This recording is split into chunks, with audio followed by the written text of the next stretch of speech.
नमस्कार दोस्तों, आप सभी का हार्दिक स्वागत और अभिनंदन है। आज हम भाषा खंड के अगली कक्षा के साथ प्रस्तुत हुए हैं। आपने कल भाषा खंड की पहली कक्षा अध्ययन कर लिया है। आज भाषा खंड की दूसरी कक्षा है जिसमें हम पढ़ेंगे हिंदी भाषा की उत्पत्ति। कल आपने भाषा के बारे में पढ़ा था, भाषा के प्रकृति के बारे में पढ़ा था और हिंदी भाषा की जो उत्पत्ति है ये टॉपिक रह गया था। आज इसको हम कंप्लीट करेंगे। मैंने आपसे वादा किया था कि लगभग 2 कक्षाओं में भाषा खंड को पूरा कर देंगे, लेकिन संभवतः आपको रियल कंटेंट देने के चक्कर में मुझे इसमें और एक क्लास बढ़ाना पड़ जाएगा। इसलिए दोस्तों, आज हम भाषा की उत्पत्ति पढ़ेंगे। इससे संबंधित 2 से 3 सारणी हैं, वह हम आपको बनवाएंगे। इससे क्या होगा, जो परीक्षा की दृष्टि से महत्वपूर्ण बिंदु हैं वो सारे के सारे आपके साथ एक जगह पे एकत्रित हो जाएंगे, जिससे परीक्षा में प्रश्नों को करने में आपको आसानी मिलेगी। और जो हम यहाँ पे सारणी आपको डिस्कस करेंगे, बनवाएंगे, वो सारणी आपको किसी किताब में नहीं मिलेगी। वो सारणी हमारी स्वयं के द्वारा निर्मित है और मैंने उसमें कुछ इस प्रकार के प्रश्नों का संकलन किया है जो परीक्षा की दृष्टि से महत्वपूर्ण हैं, उनको भी आसानी तरीके से आप क्या कर सकें, हल कर सकें। तो आइए दोस्तों, हम जुड़ते हैं कक्षा से कि हिंदी भाषा की उत्पत्ति। हिंदी भाषा की उत्पत्ति कैसे हुई है, इसके भी अपने अलग अलग कई मत हैं। अगर सबसे पहले हम देखते हैं कि भारत एक प्राचीन राष्ट्र है। भारत एक प्राचीन राष्ट्र है या प्राचीन देश है। अब यहाँ पर अगर हम देखें तो विभिन्न धर्मों को मानने वाले,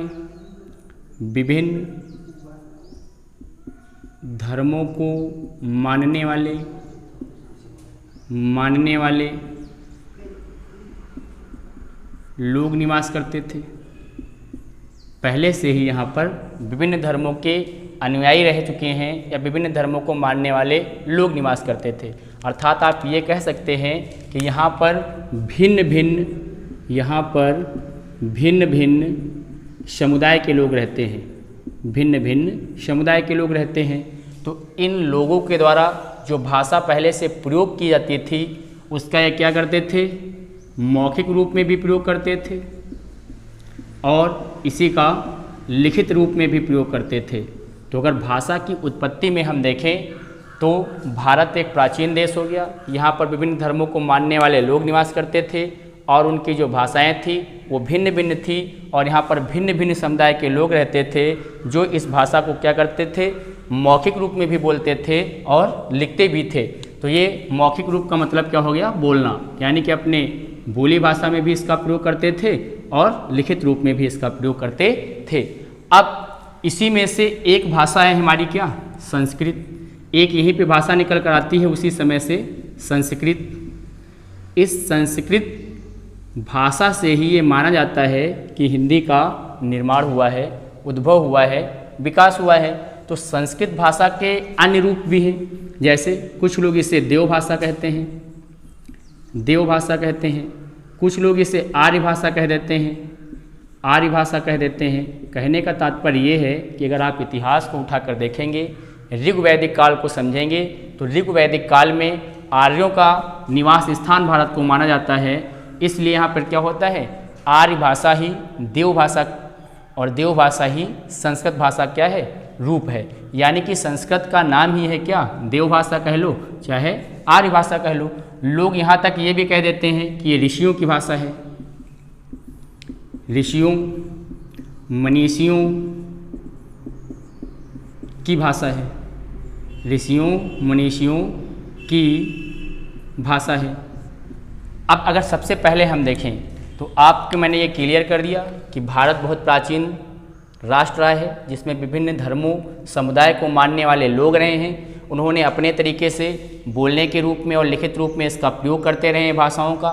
उसी में से एक भाषा है संस्कृत, और यह संस्कृति क्या कहलाती है, संस्कृत भाषा जो होती है इसे देव भाषा भी कहते हैं, आर्य भाषा भी कहते हैं। ऋषियों मनीषियों की क्या कहलाती है, भाषा कहलाती है।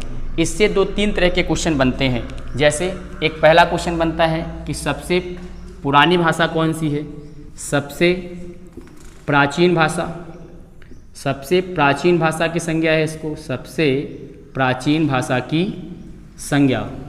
अगर पहला प्रश्न यहाँ से बन जाए, कभी पूछ ले आपसे कि सबसे प्राचीन भाषा कौन सी है, तो संस्कृत है। क्या है? संस्कृत है। फिर इसी में एक दूसरा फैक्ट आ जाता है, एक और तथ्य आपके सामने पूछ लिया जाता है कि सबसे प्राचीन भाषा संस्कृत है, तो अगर इसको हम देखें तो इसका सबसे पहले वर्णन कहाँ पर आपको देखने को मिलता है, यानी कि संस्कृत का सर्वप्रथम उल्लेख कहाँ पर आपको देखने को मिलता है। तो अगर इसको हम देखें कि सबसे पहले इसका उल्लेख कहाँ पर मिलता है, तो ये आप देखेंगे हमारे पास ऋग्वेद है ना, सबसे प्राचीनतम वेद, सबसे प्राचीनतम वेद जो हमारे पास वो कौन सा है? ऋग्वेद है, ऋग्वेद। तो अगर सबसे पहले आपसे कोई क्वेश्चन करे कि संस्कृत का सर्वप्रथम उल्लेख देखने को कहाँ मिलता है, तो ऋग्वेद में मिलता है, और इसे सबसे प्राचीन भाषा की संज्ञा प्राप्त है, या सबसे प्राचीन भाषा इसे कह सकते हैं। तो ये मैंने आपको अगर मोटा मोटा देखा जाए तो मैंने भूमिका बना दी का है कि हिंदी भाषा की उत्पत्ति की। तो आप अगर हेडिंग डालना चाहें तो क्या डाल सकते हैं? भूमिका कह सकते हैं, प्रस्तावना कह सकते हैं, है ना। तो अब ये हमारा क्या हो गया? हिंदी भाषा की उत्पत्ति किस प्रकार से हुई। तो आपको ये एकदम क्लियर कट हो गया कि हिंदी भाषा की जो उत्पत्ति है वो कहाँ से होती है? संस्कृत से होती है। यही संस्कृत सबसे प्राचीन भाषा की संज्ञा इसको प्राप्त है। इसी संस्कृत को जो प्राचीनतम रूप है वो कहाँ देखने को मिलता है? तो ऋग्वेद में देखने को मिलता है। ये आपने क्या कर लिया? पढ़ लिया। अब इसी संस्कृत को एक और रूप में हम पढ़ेंगे, यानी कि इसका काल विभाजन देखेंगे, हम काल विभाजन देखेंगे। और इस काल विभाजन के साथ साथ ही हिंदी की क्या होती? उत्पत्ति होती है। यानी कि इस काल विभाजन को जब आप पढ़ेंगे तो आपने एक शब्द यहाँ पे पढ़ा, क्या? आर्य भाषा। तो इसमें दो तीन तरह के प्रश्न बनते हैं कि कैसे इसको हमने बांट रखा है। तो पहला है प्राचीन आर्य भाषा, दूसरा है मध्यकालीन आर्य भाषा, और तीसरा है आधुनिक आर्य भाषा। इन तीन आर्य भाषाओं के साथ साथ आप जाएंगे कि कौन कौन सी चीज़। तो एक आपने सामान्य तौर पे अगर पढ़ा होगा तो आपने कुछ ऐसा पढ़ रखा होगा कि सबसे पहले क्या था? तो संस्कृत था। इसके बाद क्या हुआ? तो पाली हो गया। पाली के बाद क्या हो गया? तो प्राकृत हो गया।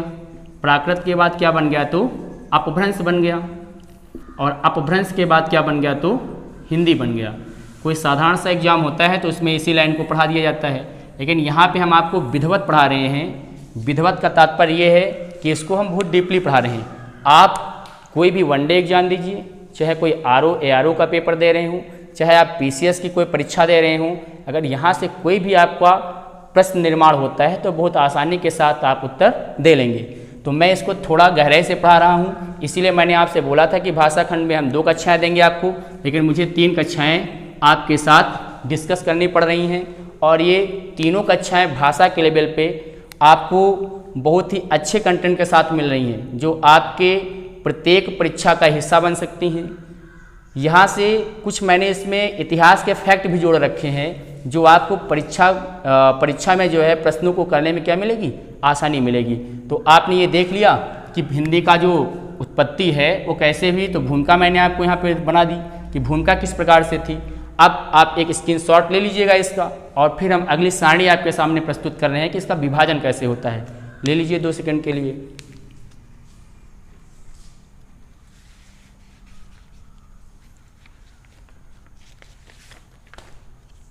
आइए दोस्तों, अब हम देखते हैं क्या कि इसी संस्कृत को ये माना जाता है कि लगभग ये 3000 पुरानी भाषा रही है। कितने वर्ष रही है? तो अगर हम यहीं पे निकाल लें एक फैक्ट, तो ये माना जाता है, नोट डाल के लिख लीजिएगा।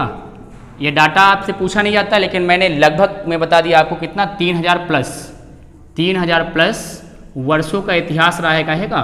तो संस्कृत का रहा है। इसी संस्कृत को हमें बांट कर पढ़ना है। तो इसके 3 रूप हैं। कितने रूप हैं? तो 3 रूप हैं। इन्हीं 3 रूपों को हम क्या बोलते हैं?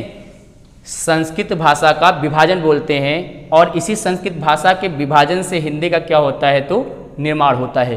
तो हम इसको इरेज करते हैं और आपके सामने वो सारणी बना रहे हैं। आप लोग सारणी हम बना लेंगे, बाद में आप स्क्रीनशॉट ले लीजिएगा और बाद में अपने नोट्स में उसको लिखिएगा। आप पहले समझिए, इसके बाद लास्ट में जब वो कंप्लीट हो जाएगी तो हम आपको स्क्रीनशॉट लेने के लिए बोल देंगे। तो आइए, सबसे पहले देखिए, हमने आपको बताया कि इसके कितने विभाजन हैं। तो 3 विभाजन हैं। सबसे पहला विभाजन इसमें क्या होता है? तो आर्य भाषा की स्थिति देख लेते हैं। दूसरा क्या बन जाएगा, भाषा का नाम क्या है और इसकी प्रचलन अवधि क्या है।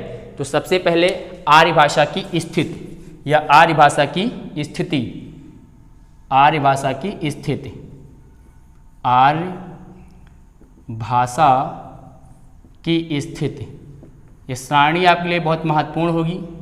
आर्य भाषा की स्थिति हो गई। फिर इसी में दूसरा बन सकता है कि इस समय जो भाषा थी उस भाषा का नाम क्या था, भाषा का नाम क्या था। और इसी काल विभाजन में एक क्वेश्चन और आपसे पूछ लेता है कभी कभी कि इसकी प्रचलन अवधि क्या रही है, प्रचलन अवधि क्या रही है। तो प्रचलन अवधि क्या है आपके सामने, ये क्वेश्चन बन सकता है। तो मैंने इसको मोटा मोटा 3 भागों में बांट दिया। इधर हम क्या लिखेंगे, आर्य भाषाएं लिखेंगे, बीच में हम थोड़ी सी जगह छोड़ रहे हैं और जब हम क्वेश्चन लिख लेंगे तो सटीकता पूर्वक आपको समझा देंगे। बाद में आप इसका स्क्रीनशॉट लीजिएगा, साथ में पहले वीडियो को देखिएगा, बाद में बनाइएगा। तो फिर है आर्य भाषा की स्थिति। तो इसमें अगर सबसे पहले हम देखते हैं तो प्राचीन आर्य भाषा आती है। पहली कौन सी आती है, तो प्राचीन आर्य भाषा, प्राचीन आर्य भाषा। 2 नंबर पे देखते हैं तो मध्यकालीन आर्य भाषा, मध्यकालीन आर्य भाषा।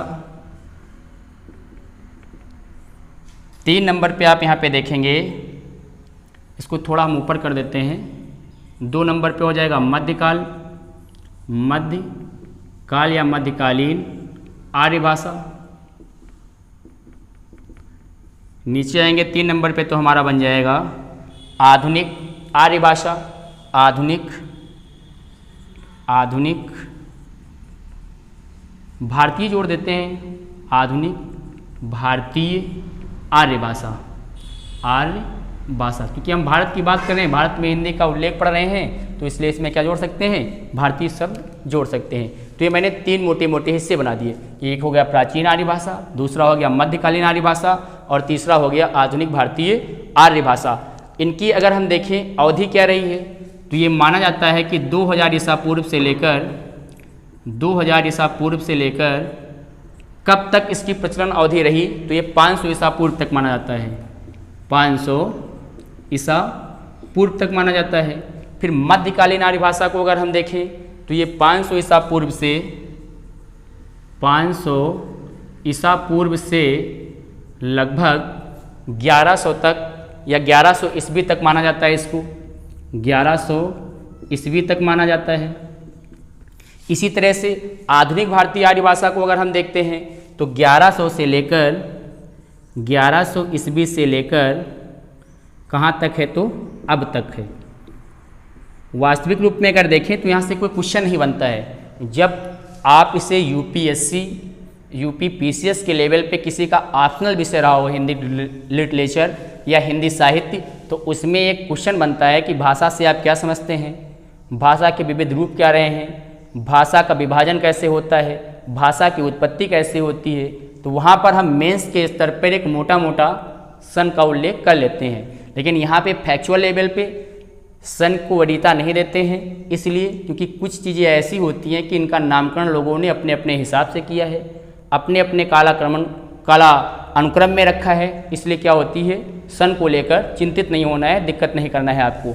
तो ये मैंने आपको समझा दिया कि प्राचीन आर्य भाषा, मध्यकालीन आर्य भाषा, आधुनिक आर्य भाषा। अगर हम यहीं पे देखें तो प्राचीन भारतीय आर्य भाषा को 2 तरह से बांटा गया है। एक है वैदिक संस्कृत, एक है वैदिक संस्कृत, वैदिक संस्कृत, और दूसरा हो जाता है लौकिक, लौकिक संस्कृत। यानी कि 2 आपको देखने को मिलेंगे, एक वैदिक और दूसरा क्या मिलेगा, लौकिक मिलेगा। अब एक क्वेश्चन यहाँ से ये पूछ लेता है कि अगर वैदिक संस्कृत किसे कहते हैं, वैदिक संस्कृत को, वैदिक संस्कृति से आप क्या समझते हैं। तो अगर यहाँ पर हम देखें तो वैदिक संस्कृत का तात्पर्य ये हो जाता है कि एक ऐसी भाषा जो बोलचाल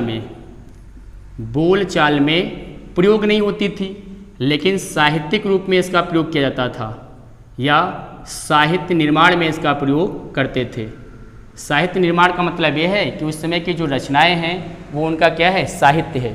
तो अगर आपसे क्वेश्चन पूछे कि वैदिक संस्कृत से आप क्या समझते हैं, तो वैदिक संस्कृति जो है इसको बोलचाल की भाषा ना मानकर क्या कहते हैं, साहित्य निर्माण की भाषा कहते हैं। अब इसी में मैंने यहाँ पे एक हेडिंग डाल रखी है प्रचलन अवधि, कि इसकी प्रचलन अवधि क्या होती है, कहाँ से कहाँ तक माना जाता है। तो 2000 ईसा पूर्व से लेकर 2000 ईसा पूर्व से लेकर 1000 ईसा पूर्व तक माना जाता है, 1000 ईसा पूर्व तक माना जाता है। फिर वैदिक संस्कृति में एक क्वेश्चन ये बन सकता है आपसे कि वैदिक संस्कृति में क्या क्या लिखे गए हैं, किस प्रकार से इनका प्रयोग किया गया है। तो अगर यहाँ पर हम देखें तो हमारे पास चारों वेद जो वेद हैं, है ना, तो एग्जाम्पल के तौर पे हम यहाँ पे लिखे देते हैं, यहाँ पे सामने जगह है। तो चारों वेदों का उल्लेख वैदिक संस्कृति में मिलता है। तो चारों वेद कब लिखे गए हैं, तो वैदिक संस्कृत में लिखे गए हैं। जितने हमारे उपनिषद हैं, उपनिषद कब लिखे गए हैं, तो उपनिषद भी काय में लिखे गए हैं, वैदिक संस्कृत में लिखे गए हैं। फिर आपसे पूछ सकता है, एक है ऋग्वेद संहिता, तो ऋग्वेद संहिता का भी उल्लेख कहाँ पे मिलता है, ऋग्वेद संहिता, इसका भी अगर उल्लेख देखें हम तो किस में मिलता है, तो वैदिक संस्कृत में मिलता है। तो ये मैंने एक हिस्सा इसका कंप्लीट किया कि प्राचीन आर्य भाषा पहला इसका हिस्सा था, संस्कृत का ही तीनों क्रम में। और इस प्राचीन आर्य भाषा को हमने दो भागों में बांट रखा, पहला वैदिक संस्कृत और दूसरा लौकिक संस्कृत। वैदिक संस्कृत का तात्पर्य ये है कि ऐसी भाषा जो बोलचाल में प्रयोग न की जाती हो, लेकिन इसके साहित्य निर्माण में इसका क्या रहा हो, योगदान रहा हो, या ऋषि मुनि उस समय के जो थे वो जो वेद निर्माण कर रहे थे, उपनिषद निर्माण कर रहे थे, ऋग्वेद संहिता निर्माण कर रहे थे, इसीलिए इसको क्या कहते हैं, साहित्य निर्माण की भाषा भी कहा जाता है। और इसकी प्रचलन अवधि कहाँ से कहाँ तक रही है, तो 2000 ईसा पूर्व से 1000 ईसा पूर्व तक रही है, 2000 ईसा पूर्व से 1000 ईसा पूर्व तक रही है। दूसरा है लौकिक। लौकिक का तात्पर्य क्या होता है, लौकिक और एक होता है अलौकिक।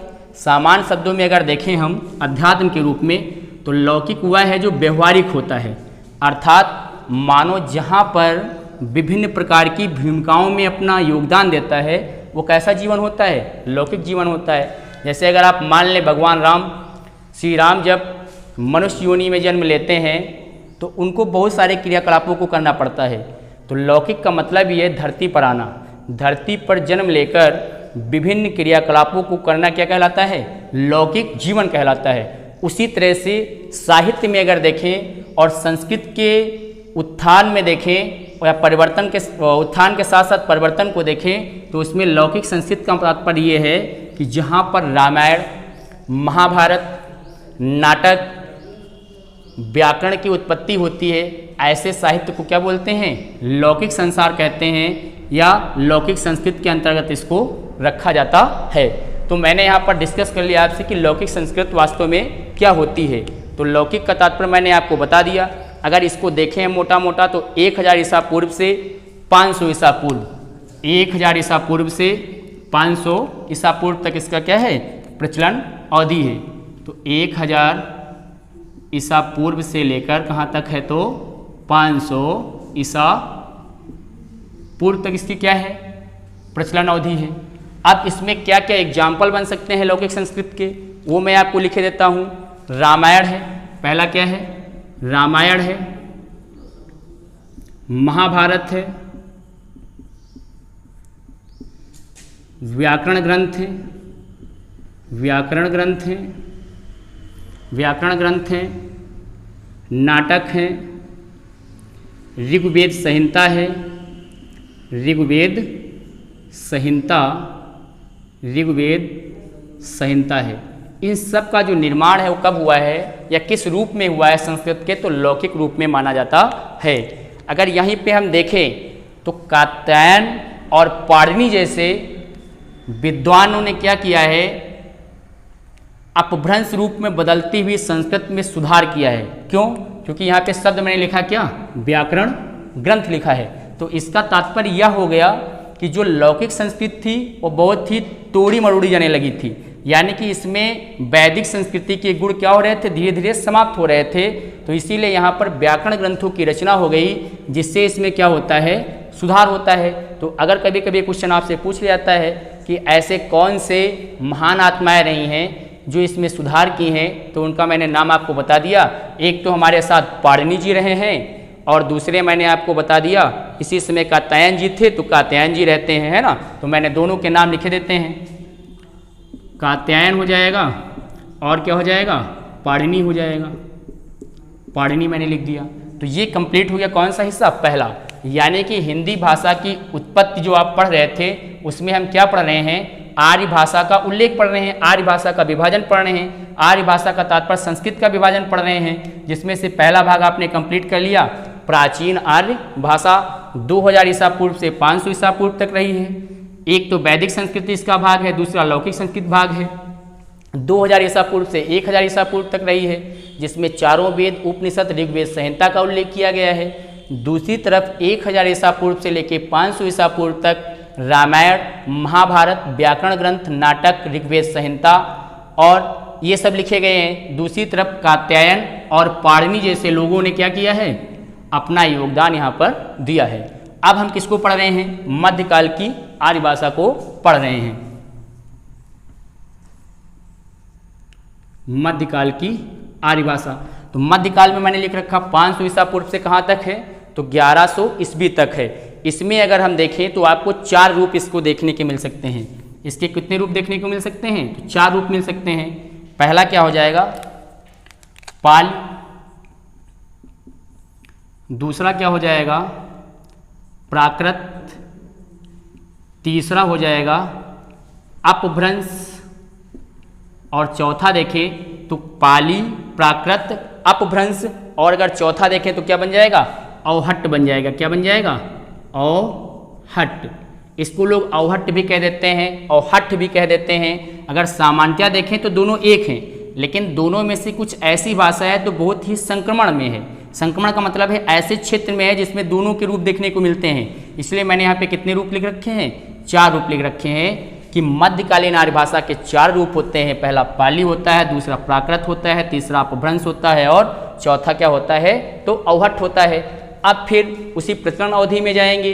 अगर यहाँ पे हम देखें पाली कहाँ से कहाँ तक रही है, तो 500 ईसा पूर्व से लेकर 500 ईसा पूर्व से लेकर, या आप ये कह सकते हैं सीधे सीधे कि 500 ईसा पूर्व तक, है ना। क्या लिख सकते हैं सीधे सीधे, 500 ईसा पूर्व तक।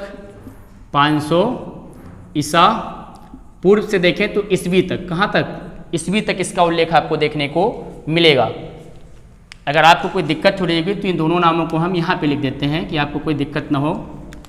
और स्केच मैंने बदल दिया, यहाँ पे एक मैंने लिख दिया कात्यायन और दूसरा मैंने यहाँ पे लिख दिया है पाणिनि। अब पाली में देखें तो 500 ईसा पूर्व से कहाँ तक है, ईस्वी तक है। तो 500 ईसा पूर्व से ईस्वी तक है। लेकिन जब आप हिस्ट्री पढ़ते हैं तो उसमें बहुत सारे क्वेश्चन बन जाते हैं कि पाली के फैक्टर क्या क्या हो सकते हैं, पाली से संबंधित प्रश्न क्या बन सकते हैं। तो मैंने कहा था ये किसी किताब में उल्लेख नहीं है, मैंने एग्जाम की दृष्टि से इसको बनाया है कि आपको एग्जाम में क्वेश्चन करने में क्या रहे, आसानी रहे। तो मैं क्या करता हूँ, इनके जो फैक्ट हैं, जो प्रश्न बन सकते हैं, वो तथ्य आपके सामने लिखे देता हूँ। तो पहला फैक्ट यहाँ पे क्या आता है कि पाली क्या है, तो पहला होता है कि भारत की प्रथम देश भाषा, भारत की प्रथम देश भाषा की संज्ञा है इसको, भारत की प्रथम देश भाषा की संज्ञा, भारत की प्रथम देश भाषा क्या है, तो पाली है।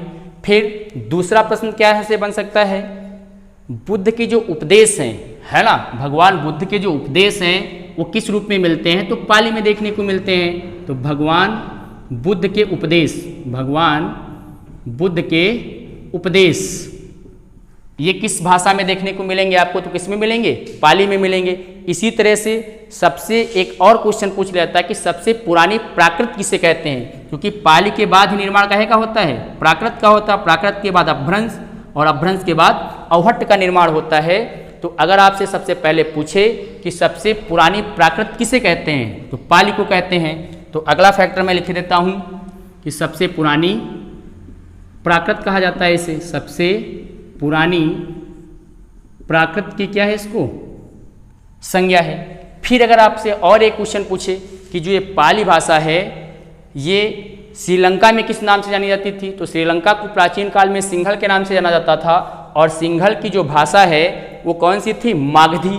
क्या थी, मागधी। यानी कि श्रीलंका, और श्रीलंका के जो लोग हैं, है ना, तो इसको क्या कहते थे? मागधी कहते थे। ये प्रश्न यहाँ से बन सकता है। तो श्रीलंका में इसको क्या बोलते थे? तब पाली को मागधी कहा जाता था। अब एक क्वेश्चन आपसे ये बन सकता है कि तत्कालीन जो उस समय की बोलियां थीं उसमें पाली के तत्व क्या थे? बहुत रूप में विद्यमान थे, और उसमें उस पाली में देखें हम तो तद्भव शब्दों का प्रचुर मात्रा में उल्लेख मिलता है। यानी कि पाली में तद्भव बहुत ज़्यादा थे। क्या थे? तद्भव। तत्समों की संख्या कम थी, तो तद्भव शब्दों का उल्लेख, तद्भव शब्दों का उल्लेख यहाँ पर देखें तो क्या हो जाएगा? ज़्यादा हो जाएगा। तो अब आपको ये समझ आ गया होगा कि ये अगर देखें तो वैदिक संस्कृत, लौकिक संस्कृत का तात्पर्य क्या हो गया? संस्कृत हो गया। संस्कृत के बाद क्या बन गया? पाली बन गया। पाली के बाद क्या बन गया? प्राकृत बन गया। प्राकृत के बाद क्या बन गया? अपभ्रंश बन गया। और अपभ्रंश के बाद क्या बन गया? अवहट्ट बन गया। तो वही क्रम जो मैंने इसके पहले अभी लिखा था एक, कि आपको मोटा मोटा यही पढ़ाया जाता है, ये वही है। ये मैंने आपसे जोड़ रखे हैं कि अगर प्रश्न आ जाए तो आप आसानी से कर सकें। तो पाली में क्या है? भारत की प्रथम देश भाषा है, भगवान बुद्ध के उपदेश हैं, सबसे पुरानी प्राकृत की संज्ञा है। श्रीलंका के लोग इसे मागधी के नाम से बुलाते थे, या सिंघल प्रदेश के लोग इसे मागधी के रूप में बुलाते थे, और इसमें तद्भव शब्दों का उल्लेख प्रचुरता में है। इस एरो का मतलब क्या है? अधिकता, है ना। आप समझिएगा, बाकी इसका यूज नहीं करेंगे, है ना। तद्भव शब्दों का उल्लेख मिलता है। और दूसरा हिस्सा है प्राकृत। प्राकृत का मतलब है ईस्वी सन से लेके कहाँ तक? 500 ईस्वी तक। ईस्वी सन से लेके कहाँ तक? 500 ईस्वी तक। ईस्वी से लेकर 500 ईस्वी तक इसका उल्लेख देखने को मिलता है। इसके बारे में अगर फैक्ट बनाए तो क्या बन सकता है? इसके बारे में अगर देखें तो फैक्ट बन सकता है, इसे लोक भाषा कहते हैं। यानी कि लोक भाषा का विकास जब हुआ तो किस रूप में हुआ? तो प्राकृत के रूप में हुआ। लोक भाषा का विकास, लोक भाषा का विकास किस रूप में हुआ? तो प्राकृत के रूप में हुआ। फिर हमारा क्या जाता है? अपभ्रंश। अगला जो हमारा है वो अपभ्रंश कहलाता है। अर्थात आप ये कह सकते हैं कि जो भारतीय भाषाएं हैं, भारत में जो बोली जाने वाली भाषाएं हैं, उनका जो जन्म है वो कहाँ से हुआ है? तो अपभ्रंश से हुआ है। यानी कि वर्तमान भारतीय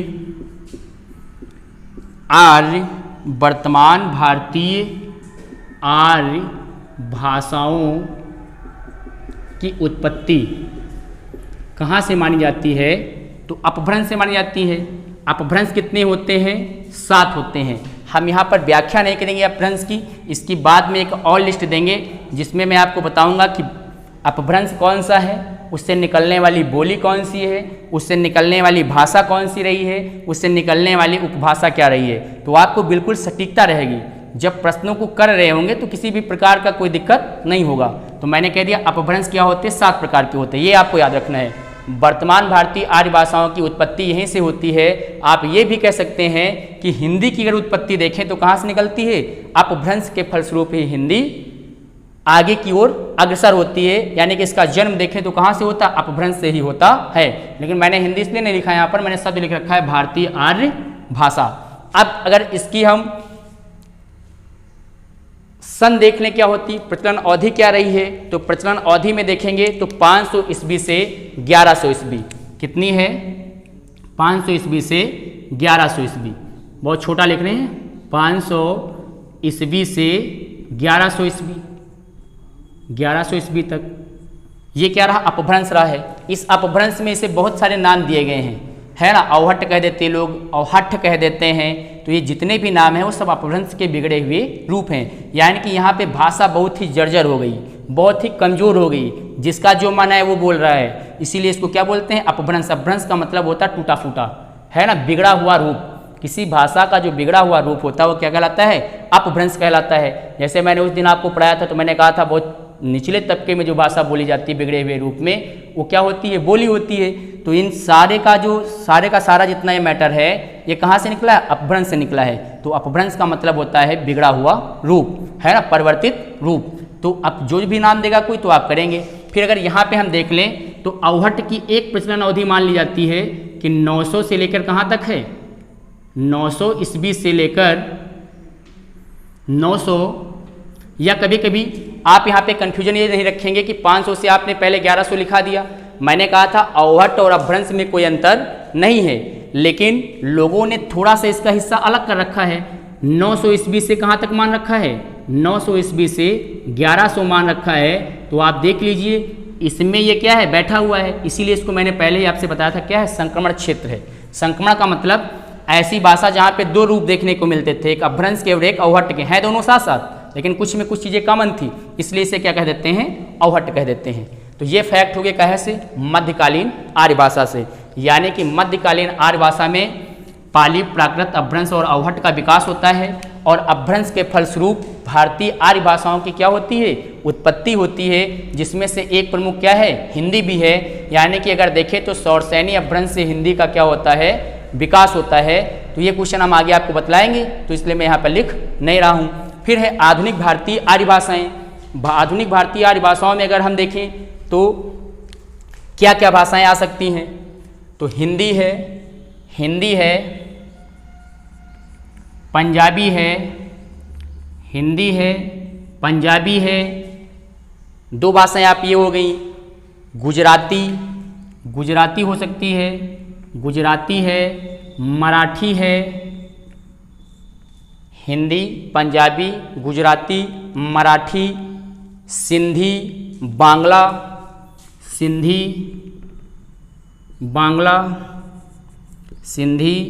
बांग्ला है ना, और एक दो और आ जाती है जैसे असमिया और मैथिली, असमिया और मैथिली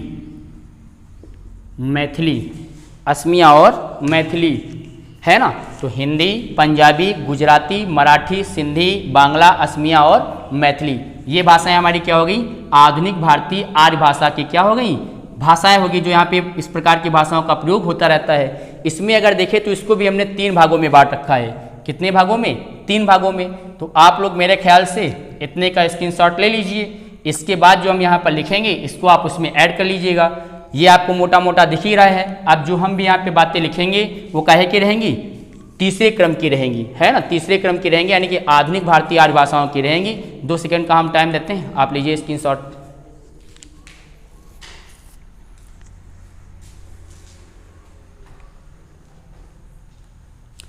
ले लिए होंगे आप लोग स्क्रीनशॉट।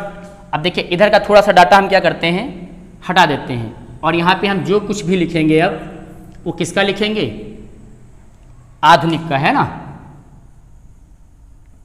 देखिए ये मेरे पास जगह हो गई यहाँ पर। अब आधुनिक भारतीय आर्य भाषा को लिख रहे हैं, तो आधुनिक भारतीय आर्य भाषा के अगर यहाँ पे हम देखें तो आपको कितने रूप देखने को मिलेंगे, 3 रूप देखने को मिलेंगे, है ना, 3 रूप।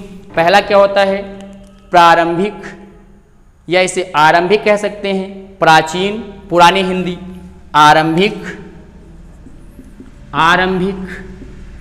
प्राचीन या पुरानी हिंदी। दूसरा अगर इसका नामकरण यहाँ पर हम देखें तो इसे हम क्या बोलते हैं, मध्ययुगीन भाषाएं या मध्यकाल की भाषा कह सकते हैं, मध्यकाल की भाषा कह सकते हैं। और मध्यकाल की जो भाषा है यानी कि 2 काल, एक का हो जाएगा पूर्व मध्यकाल यानी कि भक्ति काल इसे कहते हैं, भक्ति काल बन जाएगा। और एक हमारा क्या बन जाएगा, उत्तर मध्यकाल, और एक क्या बन जाएगा, तो ये बन जाएगा रीतिकाल। क्या बन जाएगा, रीतिकाल बन जाएगा। यानी कि तीसरा हिस्सा इसका देखें तो क्या हमारे सामने निकल कर आता है, तो आधुनिक हिंदी निकल कर आता है। क्या निकल कर आता है, आधुनिक हिंदी।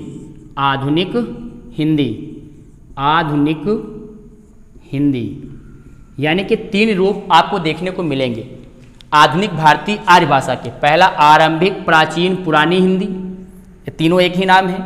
मध्यकालीन भाषा, आधुनिक हिंदी। मध्यकाल के 2 भाग, पूर्व मध्यकाल भक्ति काल के नाम से जाना जाता है, उत्तर मध्यकाल रीतिकाल के नाम से जाना जाता है। अब अगर इसी में हम देखें कि 1100 से लेकर 1350, यहाँ पे लिख रहे हैं 1100 लेकर 1350, 1100 ईस्वी से लेकर 1350 तक, 1350 ईस्वी तक इसे आदिकाल नाम दिया गया। क्या दिया गया, आदिकाल नाम दिया गया। और फिर पूर्व मध्यकाल या भक्ति काल मध्यकाल को देखेंगे तो 1350 से 1850, इन दोनों को मैं एक में लिख रहा हूँ, 1350 से 1850 ईस्वी तक, है ना, 1350 से 1850 हो जाएगा। और आधुनिक हिंदी को यहीं पे अगर हम देखते हैं तो 900 ईस्वी से 1850 से लेकर अब तक क्या हो जाएगा, 1850 से लेकर अब तक हो जाएगा, 1850 ईस्वी से लेकर अब तक हो जाएगा, अब तक हो जाएगा। तो ये हमारा क्या बन गया, मोटा मोटा खाका बन गया, सारणी बन गई, है ना। और मैंने नाम भी बता दिए क्या कहते हैं। तो आधुनिक हिंदी में कौन सा काल आता है, तो केवल एक काल आता है, कौन सा, आधुनिक काल आता है। क्या आता है, आधुनिक काल आता है। ठीक है, अब देखिए मैं आपको समझा देता हूँ, ये मेरी तरफ से क्या हो गया, पूरा हो गया है। अगर अब आपसे कोई क्वेश्चन पूछे मोटा मोटा कि संस्कृति का विकास, संस्कृति में हिंदी का विकास किस प्रकार से हुआ, तो हिंदी का उद्भव संस्कृत से होता है। और संस्कृत के ही 3 रूप देखने को मिलते हैं, विभाजन के रूप में या समय के अनुसार परिवर्तन देखने को मिलता है। पहला प्राचीन आर्य भाषा, जिसके 2 रूप, वैदिक संस्कृत, लौकिक संस्कृत। वैदिक संस्कृति वो होती है जो बोलचाल में प्रयोग होती है, साहित्य निर्माण बोलचाल में नहीं होती है, लेकिन साहित्य निर्माण में इसका प्रयोग होता है। लौकिक संस्कृत वो संस्कृत होती है जिसमें रामायण महाभारत व्याकरण ग्रंथ लिखे गए। फिर इसी तरह से मध्यकालीन को बांटेंगे तो पाली मैंने यहाँ पर लिखा था, प्राकृत लिखा था, अपभ्रंश लिखा था और अवहट लिखा था। पाली के मैंने आपके साथ तथ्य डिस्कस कर लिए थे, वो आपको मैंने समझा रखा। तीसरा हिस्सा आधुनिक भारतीय आर्य भाषा का है, जिसके 3 भाग हैं, आरंभिक हिंदी, प्राचीन पुरानी 1100 से लेकर 1350 ईस्वी तक आदिकाल के नाम से।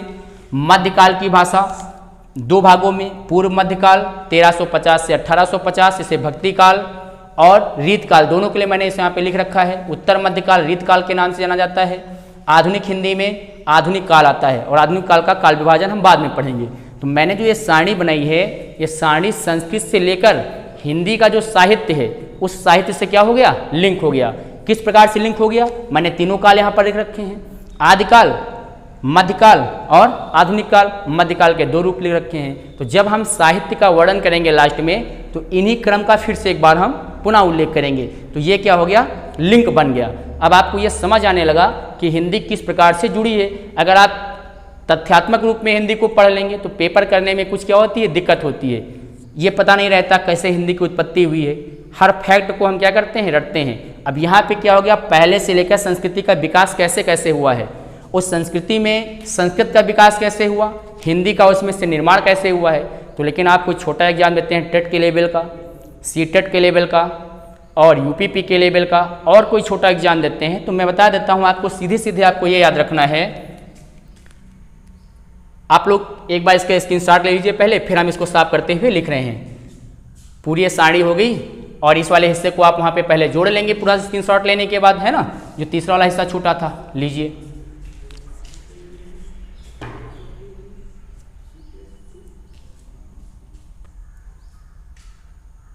ले लिए, अब साफ कर रहे हैं। देखिए कैसे प्रश्न बनेंगे आपके सामने, ये प्रश्न बन सकते हैं। देखिए सीधी सी बात है, वही जो हमने पहले आपको बता रखी।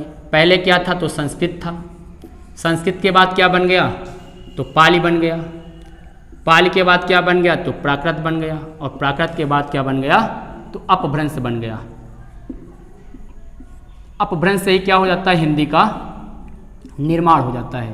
क्वेश्चन पूछे, ऑप्शन में चारों यही मिले तो आप अपभ्रंश को टिक करेंगे, ये ना हो तो इसको टिक करेंगे, ये नहीं होगा तो इसको टिक करेंगे, जब ये नहीं होगा तो इसको टिक करेंगे। उत्तर देते वक्त पड़ोसी को टिक करेंगे पहले, है ना, कि हिंदी की उत्पत्ति किस शब्द से हुई है। 4 शब्द आ जाए तो अपभ्रंश से हुई है। ये नहीं होगा तो प्राकृत को टिक करेंगे, अगर फिर पाली को टिक करेंगे और फिर क्या करेंगे, संस्कृत को टिक करेंगे। तो ये आपका क्या हो गया, क्वेश्चन का फॉर्मेट हो गया।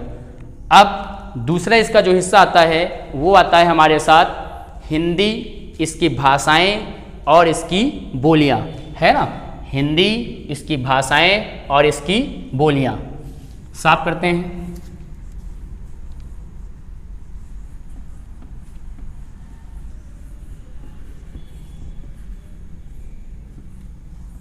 एक मिनट जरा पानी पी लेते हैं। तो अब हम पढ़ेंगे इसके बाद क्या, हिंदी, इसकी भाषाएं और बोलियां। एक मिनट।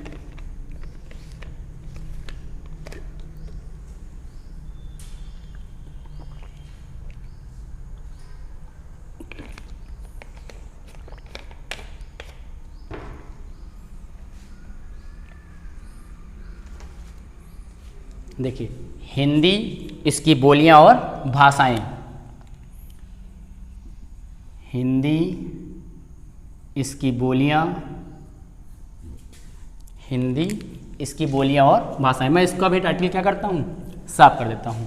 अब मैं सीधे सीधे लिख रहा हूं, हिंदी, इसकी बोलियां, इसकी बोलियां, है ना, और साथ में क्या लिख रहे हैं, अपभ्रंश भी लिख रहा हूँ, अपभ्रंश भी लिख रहा हूँ। ठीक है, तो हिंदी की बोलियाँ क्या हैं और इस किस अपभ्रंश से कौन सी बोली निकली है और कौन सी भाषा निकली है। ठीक है, तो अब देखिए, मैं आपको मोटा मोटा बता रहा हूँ। मैंने कल एक बात की थी आपसे कि भाषा, उपभाषा, विभाषा, राजभाषा, राष्ट्रभाषा, इसका उल्लेख हम अगले वीडियो में करेंगे और वहाँ पे राजभाषा से संबंधित जो तथ्य होंगे वो बताएंगे और जो लिपि से संबंधित तथ्य होंगे वो बताएंगे। आज हम केवल आपको हिंदी, इसकी बोलियां और अपभ्रंश की बात करेंगे। आर्य भाषाएं कहाँ कहाँ बोली जाती है उनकी बात कर लेंगे। और एक मैंने पहले से आपको साथ छोटा सा प्रकरण हल कर रखा है या डिस्कस कर रखा है ना। तो अब आते हैं हिंदी, इसकी बोलियां और अपभ्रंश। वर्तमान में देखा जाए तो अपभ्रंश कितने हैं, तो 7 हैं। बोलियों में देखें तो 18 और 19 दो मानी जाती हैं। मेंस के स्तर पे 19 भी लिख देंगे तो चलता है, लेकिन वनडे एग्जाम की दृष्टि में आप किसको मार्क करेंगे हमेशा, तो 18 बोलियों को मार्क करेंगे। अब यहीं पे देखें अपभ्रंश है ना, तो अपभ्रंश को मैंने अंडरलाइन कर दिया, खाने में कर दिया, यही मैं लिख रहा हूँ। तो अपभ्रंश को सबसे पहले विभाजित करते हैं।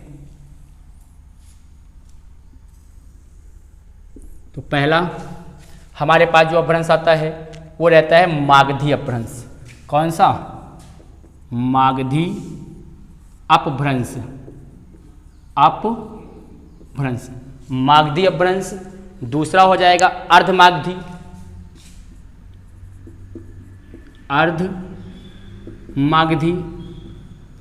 और जो तीसरा हो जाएगा यानी कि मागधी, अर्धमागधी, सौरसेनी, सौरसेनी, सौरसेनी। अगला खस हो जाएगा, खस। तो आपने पढ़ लिया मागधी अपभ्रंश, अर्धमागधी अपभ्रंश, सौरसेनी अपभ्रंश, खस अपभ्रंश, महाराष्ट्री, महाराष्ट्री, महाराष्ट्री, है ना, राजस्थानी, राजस्थानी। ठीक है, तो ये हो गया 1 2 3 4 5 6, यानी कि ये 6 लिख लिए। और जो हमारा 7वां होता है वो होता है ब्राचड़। कौन सा होता है, ब्राचड़, ब्राचड़ अपभ्रंश। मैं अपभ्रंश पीछे नहीं जोड़ा, आप लोग जोड़ लीजिएगा। तो मागधी अपभ्रंश ये मेरा पहला हो गया यहाँ पर। दूसरा बन गया अर्धमागधी अपभ्रंश, तीसरा बन गया सौरसेनी अपभ्रंश, अगला बन गया खस, महाराष्ट्री, राजस्थानी, और एक बन गया ब्राचड़। ये 7 अपभ्रंश हो गए। परीक्षा में जब भी पूछा जाएगा तो आप 7 को ही टिक करेंगे। अब इसमें से देखते हैं कि अभी आप बनाएंगे नहीं, जब बन जाएगा कंप्लीट बाद में स्क्रीनशॉट लेंगे फिर उतारेंगे। तो मागधी अपभ्रंश में अगर हम देखें तो कौन कौन सी बोलियां निकलती हैं, तो यहाँ से निकलता है बिहारी हिंदी। क्या निकलता है, बिहारी हिंदी। और इसको मैंने गोला कर दिया है ना, ये क्या है हमारा उपभाषा है। क्या है, उपभाषा है। तो यहाँ से बिहारी हिंदी, अर्धमागधी से पूर्वी हिंदी, अर्धमागधी से पूर्वी हिंदी। और इसी तरह से सौरसेनी से अगर देखते हैं तो पश्चिमी हिंदी, सौरसेनी से पश्चिमी हिंदी। और इसी तरह से अगर खस से देखें तो हमारे पास कोई भी उपभाषा नहीं है। इसी तरह से अगर हम महाराष्ट्री से देखें तो वहाँ भी हमारे पास कोई नहीं है, लेकिन खस में एक आ जाती है पहाड़ी, है ना, इसको उपभाषा के रूप में मान लेते हैं पहाड़ी हिंदी, पहाड़ी हिंदी, पहाड़ी हिंदी। महाराष्ट्री से कोई भी हमारी क्या नहीं बनती है, उपभाषा नहीं बनती। राजस्थानी से कोई उपभाषा नहीं बनती, ब्राचड़ से भी कोई उपभाषा नहीं बनती है। ठीक है, अब जो कुछ हम इंडिकेशन यहाँ पे लिख देंगे आपको, है ना। जैसे अगर आपको मैंने जो गोले बना रखे हैं तो जितने भी गोले हैं ये सब क्या है, उपभाषाएं हैं। ये सब क्या है, उपभाषाएं हैं। यहाँ पे हम लिखे देते हैं ना, गोले में जितने भी हैं वो सब के सब क्या बन जाएंगे, उपभाषा बन जाएंगे। ठीक है, ये जो ऊपर लिखी है सब के सब क्या है, अपभ्रंश हैं। ऊपर वाले सब के सब क्या हैं, अपभ्रंश हैं। वो तो साफ साफ लिखा ही है। अब हम देखते हैं इसमें से बिहारी हिंदी में क्या क्या आता है। तो बिहारी हिंदी में अगर हम देखें तो भोजपुरी, मगही, भोजपुरी,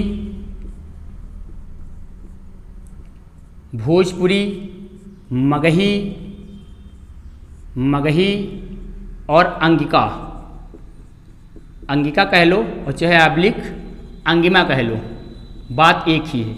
चाहे भोजपुरी को मगही, अंगिका या अंगिमा, ये दोनों बातें क्या हैं, एक ही हैं। इसी मागधी अपभ्रंश से कुछ भाषाएं भी निकलती हैं, जैसे बांग्ला, उड़िया,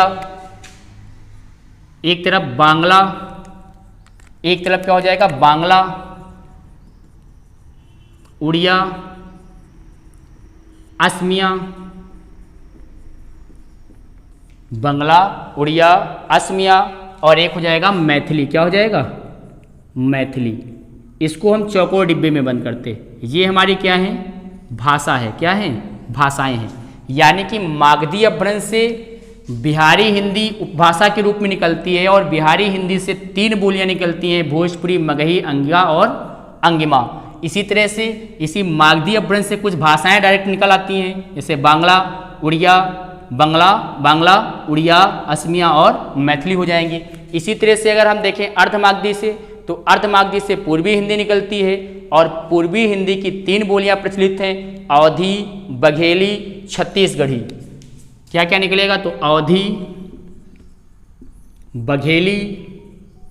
बघेली और हो जाएगा छत्तीसगढ़ी। इसी तरह से अगर हम देखें सौर सेनी से, तो सौर सेनी से अगर भाषाएं देखें तो एक क्या निकलता है गुजराती निकलता है और एक क्या निकलता है पश्चिमी निकलती है ना। गुजराती और पश्चिमी भाषा के रूप में यहाँ से देख लें तो क्या निकलता है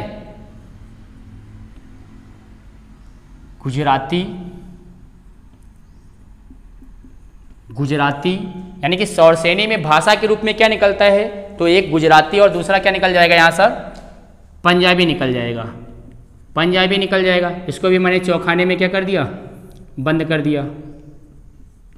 फिर इसी तरह से पश्चिमी हिंदी की कौन कौन सी बोली है, सौरसेनी अपभ्रंश से पश्चिमी हिंदी निकलती है। पश्चिमी हिंदी में देखें तो ब्रज भाषा, खड़ी बोली, हरियाणवी, तो ब्रज,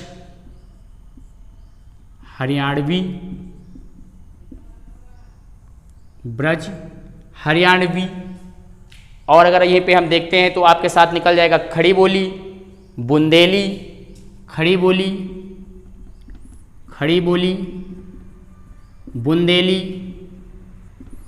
बुंदेली, छत्तीसगढ़ी इसमें नहीं आती है। पश्चिमी हिंदी में ब्रज, हरियाणवी, खड़ी बोली, बुंदेली, कन्नौजी और एक आ जाता है दक्षिणी हिंदी, है ना, कन्नौजी और दक्षिणी और क्या आ जाएगा दक्षिणी हिंदी, है ना। तो टोटल कितनी होगी 6 हो गई। तो पश्चिमी हिंदी कहाँ से निकलती, तो सौरसेनी अपभ्रंश से निकलती है। कौन कौन सी बोली है, तो ब्रज है, हरियाणवी है, खड़ी बोली है, बुंदेली है, कन्नौजी है और दक्षिणी हिंदी है। इसी तरह से खस में देखें तो खस अपभ्रंश से पहाड़ी हिंदी निकलती है। क्या निकलती है पहाड़ी हिंदी, और ये 2 तरह की होती है, यानी कि कुमाऊनी और गढ़वाली। क्या होती है कुमाऊनी और गढ़वाली, और हो जाएगा गढ़वाली, ये बन जाएगा कुमाऊनी और गढ़वाली। इसी तरह से महाराष्ट्री से अगर देखें तो एक भाषा है ना, एक भाषा निकलती है क्या मराठी कह लो, ये यहाँ से भाषा निकल जाती है, ठीक है। राजस्थानी से आपसे अगर पूछ ले क्या निकलता है, तो यहाँ से जयपुरी, मारवाड़ी, जयपुरी,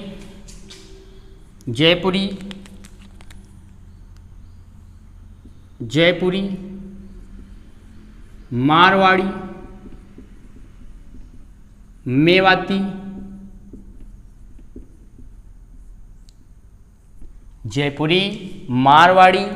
मेवाती, और एक होती है मालवी। क्या होती है मालवी, है ना। तो जयपुरी, मारवाड़ी, मेवाती और मालवी होती है। अब आपसे पूछे कि ब्राचर से क्या निकलता है, तो ब्राचर से एक भाषा निकलती है, कौन सी? सिंधी। कौन सी निकलती है? तो सिंधी निकलती है, सिंधी निकलती है। ठीक है। अब देखिए जितने मैंने ये गोले बनाए थे ये उपभाषाएं हैं, जितने मैंने चौकोर गोले बनाए हैं ये वाले, है ना, और एक ब्लैक है, पहला यहाँ पर है, दूसरा यहाँ पर है, तीसरा यहाँ पर है, चौथा यहाँ पर है, ये हमारी क्या हो जाएंगी? भाषा हो जाएगी। क्या हो जाएगी? भाषा हो जाएगी। मैंने जितने ये गोले ब्लू से बनाए हैं ना, तो मैंने ब्लू का यहाँ पे प्रयोग कर दिया है आपके सामने, ब्लू का। तो यहाँ पे अगर हम देखें तो क्या बन जाएगा? ये हमारा बन जाएगा अपभ्रंश। क्या बन जाएगा? अपभ्रंश बन जाएगा।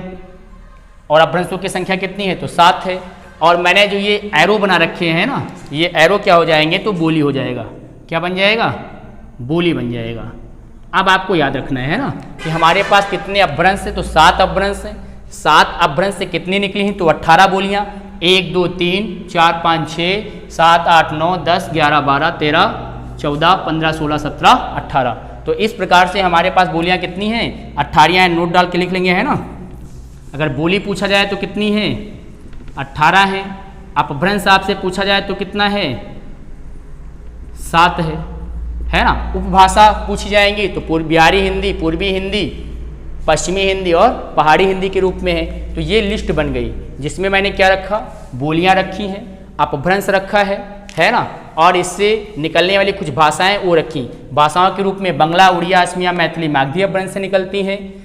गुजराती, पंजाबी सौर सेनी से निकलती है। और यहाँ पे आएंगे तो मराठी महाराष्ट्री से निकलती है और सिंधी ब्राचर से निकलती है। तो इस प्रकार से क्या बन गया? इसकी बोली, अपभ्रंश और बोलियां। एक स्क्रीनशॉट ले लीजिए आप लोग।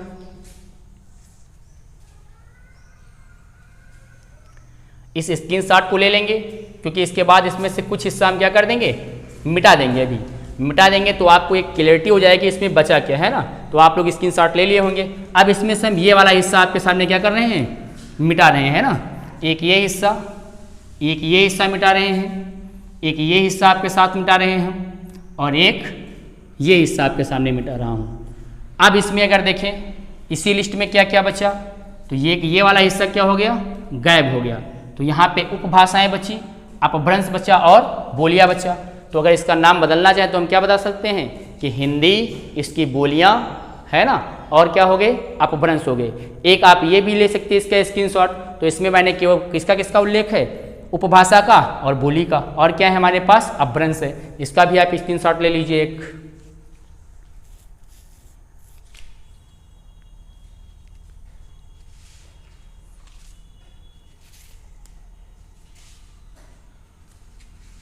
ये दोस्तों आपके सामने क्या हो गया? मैंने चर्चा पर चर्चा कर दी, कहा है कि बोली की कर दी, भाषा की कर दी, उपभाषा की कर दी। 10 मिनट और लेंगे आपके हम। भारत में जो आर्य भाषाएं हैं वो किस प्रकार से प्रचलित हुई हैं, तो एक लिस्ट और हम बनवा देते हैं।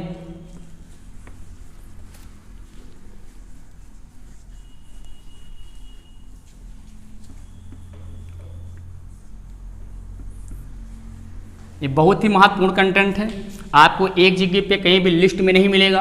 अगर आप इस लिस्ट को तैयार कर लिए तो यहाँ से आने वाले सभी कुछ महत्वपूर्ण क्वेश्चनों का उत्तर आप आसानी से दे पाएंगे। अब हम हेडिंग डालते हैं भारत की भाषाएं और हिंदी, है ना। भारत की भाषाएं और हिंदी, भारत की भाषाएं और क्या हो जाएगा? हिंदी और हिंदी। इसमें अगर हम देखते हैं तो 2 तरह की भाषाएं हैं। एक हमारी हैं आर्य भाषाएं, एक क्या है? आर्य भाषाएं। ठीक है, हो सकता दिख ना रहा हो आप लोगों को।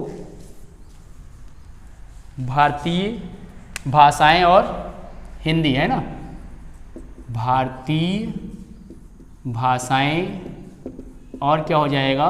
वह हिंदी। इसको अगर देखें तो 2 तरह से कर सकते हैं। एक होता है आर्य भाषाएं, आर्य भाषाएं, और दूसरा क्या बन जाएगा? अनार्य भाषाएं, अनार्य भाषाएं। ठीक है, तो 2 तरह की होगी, आर्य भाषाएं और अनार्य भाषाएं। आर्य भाषाओं को तोड़ेंगे तो एक हो जाएगा यूरोपीय, एक बन जाएगा यूरोपीय, और एक बन जाएगा गैर यूरोपीय। गैर यूरोपीय, यानी कि आर्य भाषाओं के दो रूप देखने को मिलते हैं, एक यूरोपीय और एक क्या हो जाएगा तो गैर यूरोपीय हो जाएगा। गैर यूरोपीय में अगर देखें तो ईरानी, दर्दू। गैर यूरोपीय को अगर देखें तो इसमें निकल के आते हैं क्या, ईरानी। पहली क्या हो जाती है यहाँ पर तो ईरानी हो जाती है। दूसरी देखें तो यहाँ पे दरद है ना, दरद हो जाएगा। और अगर हम तीसरा देखें तो भारतीय आर्य भाषाएं हो जाएगा, क्या हो जाएगा, भारतीय आर्य भाषाएं, भारतीय आर्य भाषाएं। अब भारतीय आर्य भाषाओं में से क्या क्या निकल कर आता है तो हिंदी है, पंजाबी है ना, क्या क्या है तो हिंदी है, पंजाबी है, हिंदी, पंजाबी। अगर इसमें लिखना चाहें तो सारी हम लिख सकते हैं, हिंदी, पंजाबी, गुजराती, गुजराती, मराठी, हिंदी, पंजाबी, गुजराती, मराठी, असमिया, असमिया, असमिया, उड़िया या उड़िया बोल देते हैं, उड़िया। हिंदी, पंजाबी, गुजराती, मराठी, असमिया, उड़िया। और आपकी हो जाएंगी मैथिली, बांग्ला, सिंधी, मैथिली, बांग्ला और क्या बन जाएगा, सिंधी बन जाएगा। तो ये हमारी क्या बन गई, भारतीय आर्य भाषाओं की उत्पत्ति। ये किससे साथ होती है तो गैर यूरोपीय। गैर यूरोपीय इनको कहा जाता है, जो गैर यूरोपीय होती है उसे क्या कहते हैं, आर्य भाषा कहते हैं। यानी कि आर्य भाषा दो भागों में विभाजित थे, यूरोपीय और गैर यूरोपीय। गैर यूरोपीय में क्या क्या आती है तो ईरानी आती है, दरद आती है, भारतीय आर्य भाषाएं आती हैं। भारतीय आर्य भाषाओं में कौन सी हैं तो हिंदी है, पंजाबी है, गुजराती है, मराठी है, असमिया है, उड़िया है, मैथिली है, बांग्ला है और सिंधी है। तो ये हमारी क्या हो गई, गैर यूरोपीय भाषाएं हो गई। अब यहीं पर अगर हम देखें तो यहाँ पे दो हैं, एक ईरानी, ईरान के लोग बोलते हैं, और दूसरा क्या हो जाएगा अफगानिस्तान के लोग। अफगानिस्तान के लोग क्या बोलते हैं, ईरानी बोलते हैं। दर्द में देखें तो तिब्बत, पामीर और कश्मीर के जो लोग हैं, है ना, तिब्बत, पामीर और कश्मीर, यहाँ के जो लोग हैं वो क्या बोलते हैं तो दरद भाषा का क्या करते हैं, प्रयोग करते हैं। आर्य भाषाओं में अगर हम देखें जिसे क्या कहते हैं अनार्य भाषाएं, तो अनार्य भाषाओं में द्रविड़ भाषाएं आती हैं। इसमें भी अगर देखें तो तीन तरह की है ना, द्रविड़ भाषाएं आती हैं, द्रविड़ भाषाएं। एक यहाँ पे क्या हो जाता है अन्य हो जाता है, द्रविड़ भाषाएं, अन्य भाषाएं। और एक का बहुत ही सिंपल नाम हम बोल देते हैं मुंडा, कोल या आस्ट्रिक। क्या बोलते हैं, मुंडा, कोल या इसी को क्या कहते हैं आस्ट्रिक भी बोल देते हैं ना। तो ये तीन हो गई, तो द्रविड़ भाषाएं, मुंडा, कोल और आस्ट्रिक भाषाएं। अब यहीं पे देखिए कि कहाँ पे क्या क्या बोला जाता है। तो अगर तमिलनाडु में देखें तो तमिल में देखें तो तमिलनाडु में तमिल बोला जाता है, आंध्रा में तेलुगु बोला जाता है, और कर्नाटक में देख लेना उस इलाके में तो उसी तरह से मलयालम कहाँ पे बोली जाती है तो केरल में बोली जाती है।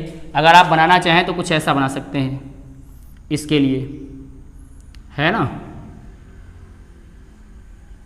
ये हमारी कौन सी भाषा हो जाएगी यहाँ पर तो केरल का क्षेत्र है, तो केरल में कौन सी भाषा बन जाएगी तो यहाँ पर आपकी बन जाएगी सीधे सीधे मलयालम। क्या बन जाएगी, मलयालम बन जाएगी, मलयालम बन जाएगा। फिर इस इलाके में जाएंगी तो इस इलाके में कौन सी भाषा सबसे अधिक प्रचलित होगी तो यहाँ पर तमिल है। क्या है, तमिल भाषा का प्रयोग सबसे ज़्यादा होता है। तमिल के ऊपर इस इलाके में जाएंगे तो क्या बन जाएगा, तेलुगु बन जाएगा। क्या बन जाएगा तो तेलुगु बन जाएगा। तेलुगु यहाँ पे सबसे ज़्यादा बोला जाता है। और अगर हम ऊपर देखेंगे तो इस साइड में क्या बन जाएगा तो कन्नड़ बन जाएगा। यहाँ पे आ गए हैं तो क्या बन जाएगा, कन्नड़ बन जाएगा, कन्नड़ बन जाएगा। तो ये आपकी भाषाएं होगी कौन सी, द्रविड़ भाषाएं।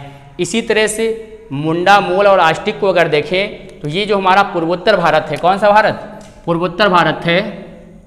मैंने केवल पूर्वोत्तर भारत बनाया है ना, इसमें जितनी भी भाषाएं बोली जाती हैं वो कैसी होती है, मुंडा, कोल, आस्टिक, क्योंकि ये क्या है नॉर्थ ईस्ट का हिस्सा है, पूर्वोत्तर भारत का है। यहाँ पर आदिवासी लोग पाए जाते हैं, इसलिए उनकी भाषाएं कैसी रही है, मुंडा भी रही है, कोल भी रही है, आस्टिक भी रही है। तो कहने का तात्पर्य है कि भारतीय भाषाएं और उसकी जो हिंदी है दो तरह विभाजित है, आर्य भाषा में और दूसरा अनार्य भाषा में। किसमें, अनार्य भाषा में। आर्य भाषा यूरोपीय गैर यूरोपीय में बटी है। गैर यूरोपीय के 3 हिस्से ईरानी, द्रद, भारतीय आर्य भाषाएं। ईरानी में ईरान और अफगानिस्तान की भाषा आती है। द्रद में तिब्बत और पामीर और कश्मीर जैसी भाषाएं आती हैं। भारतीय आर्य भाषाओं में हिंदी, पंजाबी, गुजराती, मराठी, असमिया, उड़िया, मैथिली, बांग्ला और सिंधी आती है। इसी तरह से अनार्य भाषाएं में 3 हिस्से मैंने कर दिए। तो ये मैंने आपको ये कंप्लीट कर दिया कि हिंदी की उत्पत्ति कहाँ से हुई, हिंदी की भाषा और संस्कृत के बीच में संबंध कैसा रहा, फिर भारतीय भाषाएं और हिंदी में कैसा संबंध रहा, ये मैंने आपको कंप्लीट कर दिया। इस वीडियो के माध्यम से मैंने आपको भाषा की उत्पत्ति, भाषा के रूप क्या है, ये मैंने क्या कर दिया, कंप्लीट हुआ। अब जो अगला वीडियो होगा हमारा, उसमें हम आपसे बात करेंगे कि भाषा क्या है, उपभाषा क्या है, राजभाषा क्या है, राष्ट्रभाषा क्या है, विभाषा क्या है, और वो लिंक होगा हमारा किसके साथ, लिपि के साथ और पॉलिटिकल साइंस, या पे कह सकते हैं भारतीय राजव्यवस्था के साथ। काय के साथ, भारतीय राजव्यवस्था के साथ, यानी कि संविधान के कुछ महत्वपूर्ण आर्टिकल पढ़ने होंगे कि किस प्रकार से इसको समाहित किया गया है। तो आप लोग इसका एक स्क्रीनशॉट ले लीजिए। तो मैंने ये क्या कर दिया, आपको कंप्लीट कर दिया। तो आज तक का मैं यहीं पे रखता हूँ। अगला जो हमारा वीडियो होगा उसमें आपको इसके आगे की बातें की जाएंगी। तो मैंने इसके लिए 3 वीडियो बनाए हैं भाषा खंड के लिए। तो आज इन बातों को यहीं पे रोक रहे हैं। जय हिंद, जय भारत।